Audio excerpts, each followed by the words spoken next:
안녕하세요. 저는 오늘 제가 고등학교 2학년 때 저 다한증 수술을 했었거든요. 그래서 그 수술서를 좀 풀고자 이렇게 영상을 켜게 됐어요. 제가 블로그를 옛날에 했었는데 블로그에다가 몇 년 전에 올렸었던 제 다한증 썰이 아직까지도 댓글이 많이 달리고 문의를 주실 만큼 되게 핫하더라고요. 그래서 이게 생각보다 다른 사람들도 저처럼 다한증을 겪으시는 분들이 되게 많구나 이런 거를 새삼 많이 느꼈었고, 이렇게 영상을 찍어서 한번 올리면은 저도 편하고 그 댓글 다시는 분들도 편하고 하겠다 싶어서 이렇게 영상을 찍게 됐어요. 저는 일단 고등학교 때 수술을 했지만 그때 갑자기 다한증이 생겨가지고 이렇게 수술을 한 건 아니에요. 이제 남들보다 손 이런 데 땀이 진짜 많이 났어요. 항상 이제 남들이랑 악수할 때 눈치 보게 되고 막 주눅 들게 되고, 버스 타면은 버스 손잡이 잡으면 이렇게 땀이 줄줄 새고, 학생 신분이다 보니까 계속 시험을 치잖아요. 그러면은 시험 칠 때마다 OMR 카드에 또 시험 칠 때는 얼마나 막 사람이 긴장되고 그래요. 그러면 안 그래도 성격이 예민해서 이런데 그 상황적으로 뭔가 예민함이 딱 이렇게 가중될 그런 상황이면은 완전 그냥 땀이 대폭발하는 거예요. 그래가지고 OMR 카드에다가 기입할 때 하나하나 이렇게 조심스럽게 하는데 막 번질까봐 엄청 걱정되고, 그다음에 막 시험 칠 때 그 막 이렇게 막 수학 문제 같은 거는 이렇게 풀어야 되는데 종이가 찢어져요, 종이가. 그래가지고 그런 조그마한 것부터 큰 것까지 어떻게 보면은 되게 다양하게 힘든 인생을 살았습니다. 고등학교 때, 그리고 저는 예고를 진학했었는데 예고가 하필 또 미술이었어요. 그냥 그림 그리는데 막 이렇게 이제를 세워놓고 하면은 종이가 또 찢어지고 막 그 번지고 이러는 거예요. 그래가지고 그 위에다가 그리면은 그냥 찢어지거든요. 그래서 이거는 진짜 아닌 것 같다, 막 너무 불편하다 이러면서 항상 사실 엄마한테 말씀을 드리기는 했어요. 나 진짜 너무 힘들다, 이게 다한증 때문에 정말 살기가 싫다, 이래가지고 어떻게 앞으로 계속 또 살아가냐 뭐 이런 식으로 계속 설득하고 좀 그렇게 했던 것 같아요. 근데 고등학교 2학년 때 드디어 이제 허락을 받아가지고, 그러면은 엄마가 지인분 중에 어떤 부산에, 저는 부산 사람인데 부산에 있는 모 병원의 수간호사로 옛날에 계셨었던 분이라서 이제 이쪽으로 아는 교수님이 계시다고 하더라고요. 그래가지고 소개를 받아서 그렇게 해가지고 빨리 갔어요. 그래갖고 저는 이제 그 전에 이렇게 인터넷으로 몇 번 좀 알아보기는 했었거든요. 근데 뭐 찾아보니까는 정보가 솔직히 생각보다 많진 않더라고요. 근데 그냥 병원 자체에서 올라오는 글 같은 거를 보면은 다한증이 어떤 부작용이 있는지 뭐 그런 거에 대해서 대충 나와 있는 게 있는데, 보통 부작용이 뭐 있는 사람들은 손을 수술을 했는데 뭐 발에서 많이 난다, 그 다음에 뭐 겨드랑이에서 난다, 가슴 쪽, 등 쪽 이렇게 난다, 뭐 또 안면에서 난다 이렇게 하더라고요. 근데 저는 안면에서 나는 게 진짜 무서웠어요. 왜냐면은 얼굴은 이제 화장을 계속 해야 되는데 그럼 또 피부 트러블 나고 뭐 이런 게 너무 걱정되더라고요. 이제 좀 많이 걱정을 하고 가기는 갔었는데 일단은 의사한테 정확하게 얘기를 들어봐야 된다라는 생각으로 갔어요. 근데 이제 처음에 의사 선생님께서 하시던 말씀이 이제 본인이 되게 수술을 많이 해보셨는데 솔직히 말하면 대부분의 사람들이 부작용이 나온다고 하더라고요, 손일 수술을 하면. 그래가지고 이게 또 중요한 거는 어디서 날 줄 모른대요, 부작용이 뭐 예를 들어서 뭐 손을 수술을 했을 때 부작용이 나는 게 똑같이 모든 사람이 다 동일하게 뭐 앞가슴에서 난다 그러면은 그냥 이제 앞가슴이 난 괜찮을 것 같은데 라고 생각을 하는 사람들은 그거를 예측을 일단 할 수가 있으니까 그거를 그냥 뭐 할 사람 안 할 사람 이렇게 딱딱 명확하게 되는데 이제 이게 어디서 날 줄을 모른다는 거죠. 그래가지고 그런 것들이 되게 조금 위험 부담이 있더라고요. 그리고 저는 비교적 다른 사람들에 비해서는 약간 어린 나이에 병원을 간 것 같이 말씀을 하시더라고요. 그래가지고 저한테 본인은 웬만하면 이제 사람들한테 이런 수술을 한다고 찾아오더라도 권유를 하지 않는 편이다 라고 말씀을 하셨어요. 근데 중요한 거는 제가 그때 이제 병원 소파가 있었어요. 그 상담실에서 소파가 있었는데 그 소파에 앉아가지고 약간 이렇게 그 팔을 이렇게 딱 다리에 이렇게 걸터가지고 이렇게 해가지고 하고 있었는데 막 말을 하다 보니까 이게 땀이 많이 나시는 다한증 있으신 분들은 다 공감을 하실 것 같은데 이게 땀이라는 말이나 땀이라는 글자 그런 말 자체를 생각을 하면은 그냥 땀이 안 나, 그러니까 막 우리가 항상 촉촉하지만 거진 다른 사람들보다는 항상 촉촉하다면 촉촉하겠지만 그래도 진짜 막 뭐 24시간 항상 손이 축축 젖어 있진 않을 거 아니에요. 근데 뽀송할 때가 있어요. 근데 그 뽀송한 상황에서도 땀이라는 말 자체만 딱 들어도 바로 땀이 나거든요.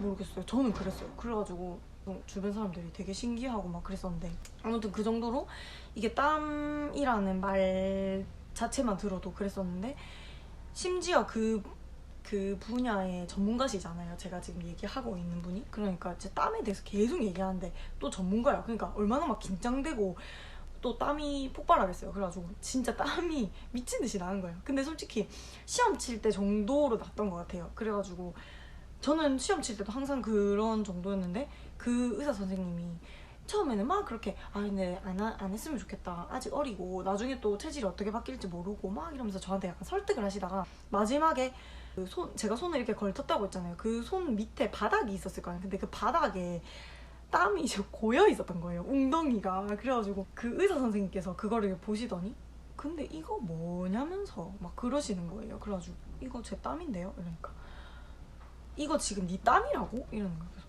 그렇다고 하니까 와 니는 진짜 해야겠다면서 니는 진짜 내가 수술을 많이 해봤지만 이 정도로 심한 사람은 진짜 손에 꼽히는 것 같다고.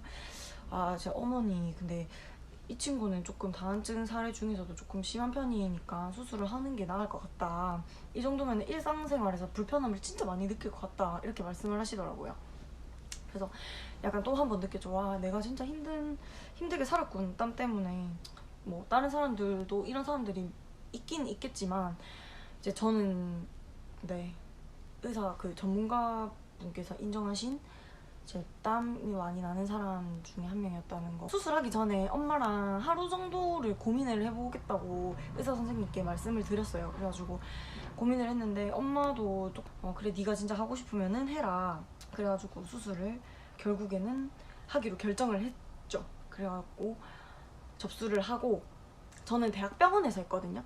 하루 전에 입원을 하라고 해요. 그 병원 보고를 한복을 하고 제가 지금 너무 오래돼가지고 정확하게 기억은 안 나지만 일단 정확하게 하나 기억나는 거는 털을 다 깎아요. 이게 수술이 겨드랑이를 째서 하는 수술입니다. 일단 겨드랑이를 조그만하게 엄청 조그만하게 째긴 하는데 그래도 흉이 남긴 남아요. 그래서 이렇게 째가지고 그 안에다가 뭘 이렇게 집어넣어가지고 원래 신경이 이렇게 타고 가잖아요. 그러면은 여기에서 뭘 하나 봐요. 그 신경을 절단을 하는. 근데 이게 또 제 때는 그랬어요. 그 신경을 절단하는 수술이 있었고 신경을 이렇게 묶는 수술이 있었어요. 근데 그 묶는 수술과 아예 잘라버리는 수술의 차이가 뭐냐면 신경을 묶는 수술은 말 그대로 풀 수 있잖아요. 그래서 아까 말했던 그런 보상성 다한증 그러니까 말하자면 부작용? 그 부작용이 어디서 날지에 대해서 모르기 때문에 무서운 사람들 그런 사람들이 이제 묶는 수술을 했다가 뭐 예를 들어서 안면에서 부작용이 났다 그러면은 이거 진짜 도저히 못 견디겠다 뭐 내가 이 정도로 불편하지는 않았다 손이 차라리 낫다 이렇게 하면 처음으로 되돌리는 게 이제 가능한 거죠.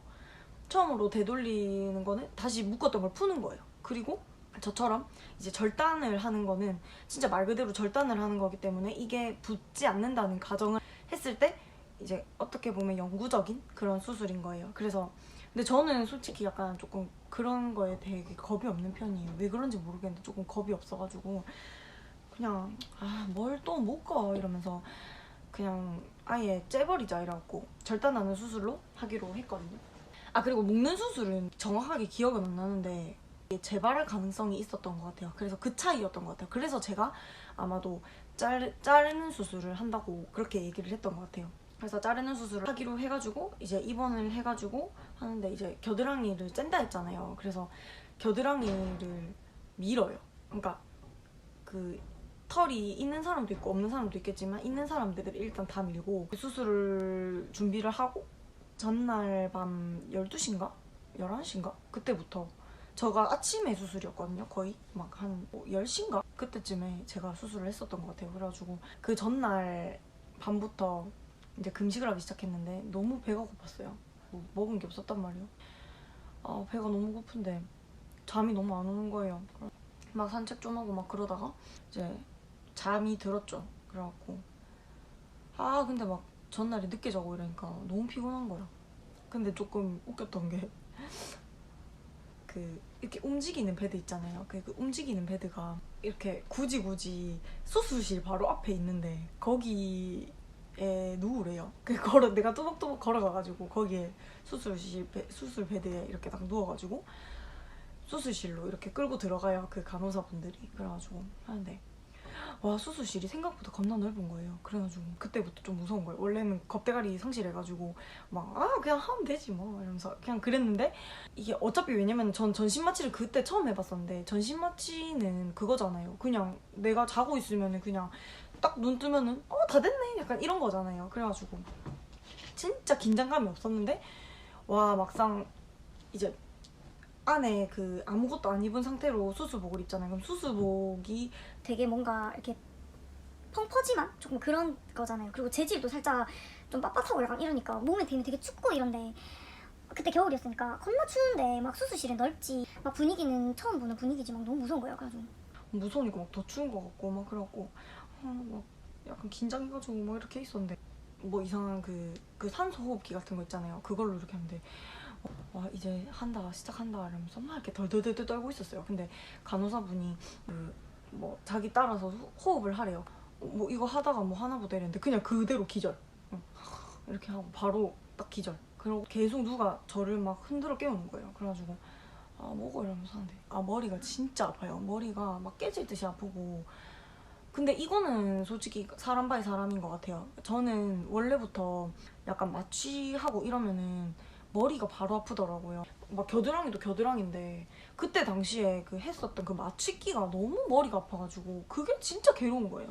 계속 그 상태로 있다가 이제 간호사랑 의사분이 저한테 이거 뭐라 설명하는데 저는 솔직히 말하고 제정신이 아니잖아요. 그러니까 그냥 뭐라 하는 것 같다 이러면서 그냥 이렇게 있었는데 잠이 진짜 미친 듯이 오는 거예요. 그게 마취기도 있는데다가 그 전날 잠을 안 자서 더 그런 것 같아. 그래갖고 막 너무 짜증나는 거예요. 잠 오고 막 그냥 진짜 자고 싶은데 좀 재워줬으면 좋겠다 이런 생각이 들어가지고 계속 그냥 눈 감고 있으니까 막 일어나면서 계속 막 일어나면서 막 짜증나게 깨우는 거예요. 그래갖고 근데 막 의사쌤한테 막 짜증낼 수는 없잖아요. 그래가지고 네 이러면서 막 억지로 안 자는 척하고 막 있다가 이제 약간 의사쌤 고개 돌리면 바로 존나 피곤하네 진짜 이러면서 계속 있고 그냥 그런 식으로 막 시간이 좀 지났는데 의사 선생님이랑 간호사분이 가고 나서 그 엄마가 저를 계속 흔들어 깨우라고 말씀을 들었나 봐요. 그래갖고 제가 이렇게 약간 잠아가지고 자려고 하면은 계속 일어나 계속 이렇게 해가지고 그렇게 계속 괴롭게 막 쪽잠 자듯이 좀 잤어요. 전 쌩까고 그냥 잤거든요. 잠 오면 못 견뎌요. 그래갖고 잤는데 그게 뭐 또 약간 부작용 나는 것처럼 그 수술 그렇게 하고 나서 뭐 숨을 엄청 크게 쉬래요. 근데 맞다. 그리고 폐가 있잖아요. 이게 뭐 폐랑 조금 관련이 있는 수술이라고 들었어요. 그래가지고 그거를 잠시 일시적으로 폐를 쪼그라뜨리게 한다고 했나? 그래가지고 이게 정상으로 다시 되돌아오려면 수술 직후부터 괜찮아질 때까지 엄청 숨을 이렇게 쉬어야 된다고 그렇게 들었어요. 그래가지고 계속 그렇게 쉬라고 하는데 그게 말이 쉽지. 그 당시에는 진짜 너무 힘들거든요. 막 숨 메스껍고 막 토할 것 같고 막 잠은 오는데 잠도 못 자게 하지 막 숨을 계속 하지 이러니까 와 진짜 돌아가시겠는 거야.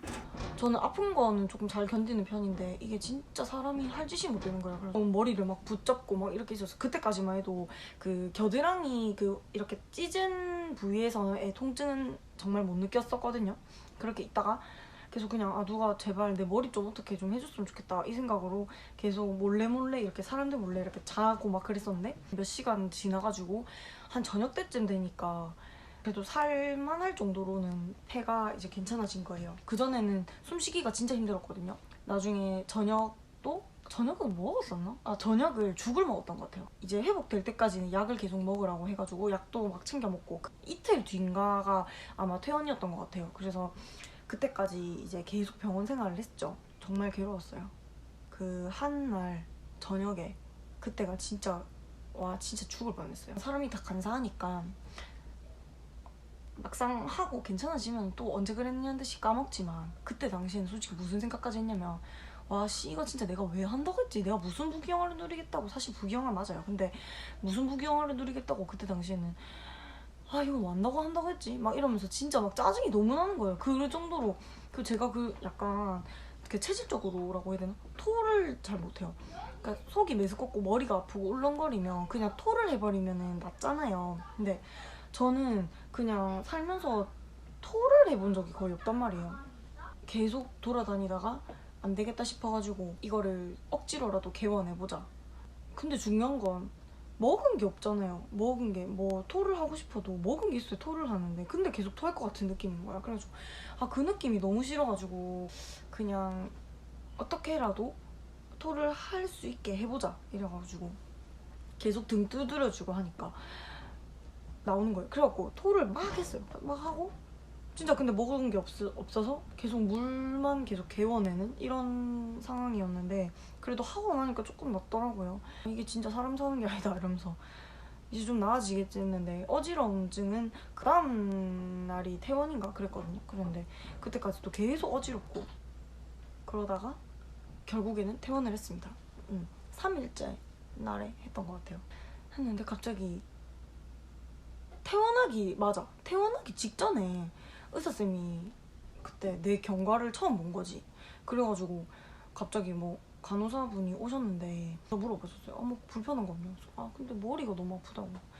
머리 왜 이렇게 아파요? 원래 이래요? 하면서 막 그냥 물어보니까 잠깐만요 이러더니 그 간호사한테 근데 이거 이렇게 얘기하시더니 간호사분이 네 이러면서 이렇게 하더니 갑자기 저한테 이렇게 링거 같은 게 있었거든요. 근데 그 링거에 있는 뭐를 빼는 거예요. 근데 아니 그거 닦은 거니까 하나도 안 아픈 거야 머리가. 그러니까 일찍 말했으면 조금 덜 아플 수 있었던 것 같아요. 그래가지고 근데 제가 봤을 때는 그게 진통제 같아요. 겨드랑이 환부 진통제인 것 같아요. 근데 그래서 그때부터 갑자기 겨드랑이가 또 아프기 시작한 거야. 그래갖고 그냥 이제 모르겠다 이러면서 계속 쉬고 집에서 계속 쉬고 그랬는데 갑자기 그때부터 또 겨드랑이가 미친 듯이 아파가지고 진짜 아파요. 겨드랑이도 아파요. 양쪽 다 째거든요. 왜냐면 양쪽 손을 하는 거니까. 그래가지고 아무튼 엄청 힘들었어요. 이게 다고 수술은. 그리고 한 3일 정도 뒤에 이거는 실밥도 안 풀었던 것 같아요. 실밥이 없었던 것 같아요. 그래가지고 그거는 좀 편했었던 것 같고 그리고 흉터는 아까 말씀드렸던 것처럼 아직 남아있습니다. 지금은 수술 방법이 달라졌는지는 모르겠지만 제 때는 어쨌든 폐가 많이 아팠다는 거. 그리고 하고 나면 솔직히 신세계예요. 진짜 행복해요. 이게 사람이 진짜 처음부터 그 손에 땀이 적당히 있거나 아예 없으신 분들은 못 느끼실 일이죠. 근데 이거를 원래부터 손에 땀을 저처럼 달고 살아셨던 분들은 불편한 게 진짜 한두 가지가 아니잖아요. 근데 이거가 손에 땀만 없어진다고 해가지고 이렇게 행복하다고 싶을 정도로 진짜 행복해요. 수술하고 제가 손에 땀이 없어진다면 정말 하고 싶었던 것 중에 하나가 핸드크림 바르기였거든요. 그래가지고 핸드크림 바르는 맛으로 살았어요.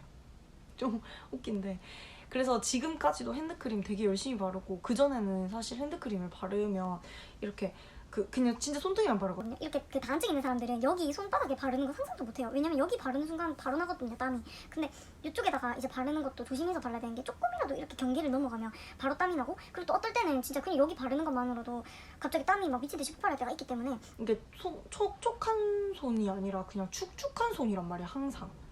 아무튼 그래서 그 다한증 수술하고 나서 핸드크림을 바를 수 있는 게 너무 좋았다. 저 같은 경우에는 선크림 정도만 발라도 선크림이 찐득찐득하잖아요. 그래가지고 뭔가 찐득찐득한 어떤 액체류 같은 거를 얼굴에다가 이렇게 딱 바르면 손에서 또 땀이 나요. 그러니까 뭐가 데이면 땀이 나는 것 같아요. 그래가지고 이렇게 얼굴에다가 막 이렇게 바르면은 이게 땀이 발리는 건지 화장품이 발리는 건지 모르겠을 정도로 이게 막 뒤 섞여가지고 발리고 이런 것들 때문에 또 피부 트러블 나고 막 그런단 말이에요. 손을 얼굴에 대는 것 자체도 안 좋지만 특히나 진짜 싫어했단 말이에요. 원래부터 찝찝한 걸 싫어하는데 손이 항상 축축하게 젖어 있으니까 사람이 예민하고 막 더 그랬던 것 같아요. 안 그래도 예민해서 나는데 계속 이제 그런 생활을 하다가 이런 수술을 하고 나서 얼굴에 뭐 바를 일이 생기면 너무 행복한 거예요. 진짜 화장 시간들이 너무 행복하고 이게 없어봐야 소중함을 안다고 저는 그런 생활들이 항상 없었었기 때문에 나중에 땀 없는 삶이 저한테 온 거잖아요. 그래가지고 진짜 행복했어요. 근데 중요한 건 저 손에 땀이 재발하고 있어요. 어떻게 된 건지 모르겠는데 초반에 말씀드렸던 것처럼 제 손땀이 좀 남들에 비해서 유독 심한 편이었다고 했잖아요. 그 의사 선생님까지 저한테 인정하실 만큼. 그래서 그런 건지 이게 신경이 잘린 게 붙었나 봐요. 아니 뭐 새로 생겼나? 아무튼 저도 정확하게 이유는 모르겠는데 지금 고등학교 때부터 수술한 지 거진 10년이 다 돼가니까 네, 물론 편하게 오래 살았죠. 근데 한 2, 3년 전부터 조금씩 스물스물 다시 나는 것 같다라는 느낌을 받았었는데 솔직히 에이 설마 그때 잘랐는데 뭘 이랬는데 이제는 부정할 수가 없을 것 같아요. 조금씩 더 나고 있어요. 그래서 이대로 가다가는 재수술을 아마 해야 되지 않을까 뭐 그렇게 생각을 하고 있어요. 어쨌든 수술 후기나 수술 경험담 이런 것들 자체에 대해서 궁금하신 분들이 되게 많으신 것 같아가지고 이거라도 조금 도움을 많이 받으셨으면 좋겠어요. 저는 지금 하고 있는 일이 또 이렇게 주얼리 사업을 하고 있어서 주얼리를 만질 일이 많다 보니까 이게 주얼리는 항상 물에 다 취약하거든요. 그래서 제 손 때문에 주얼리가 변색이 되면 안 돼서 이거를 최대한 빨리 하려고 지금 생각은 하고 있는데 유경험자로서 이 수술이 생각보다는 좀 더 큰 수술이라는 거를 경험을 해본 바 마음먹기가 딱 쉽진 않네요. 상담도 다시 받으러 가야 될 것 같고 어쨌든 오늘 이 정보에 대해서 궁금하신 것들이 더 있으시면은 댓글로 남겨주시거나 인스타그램 DM으로 주시면은 제가 빠르게 답장해드리고 댓글 남겨드릴게요. 감사합니다.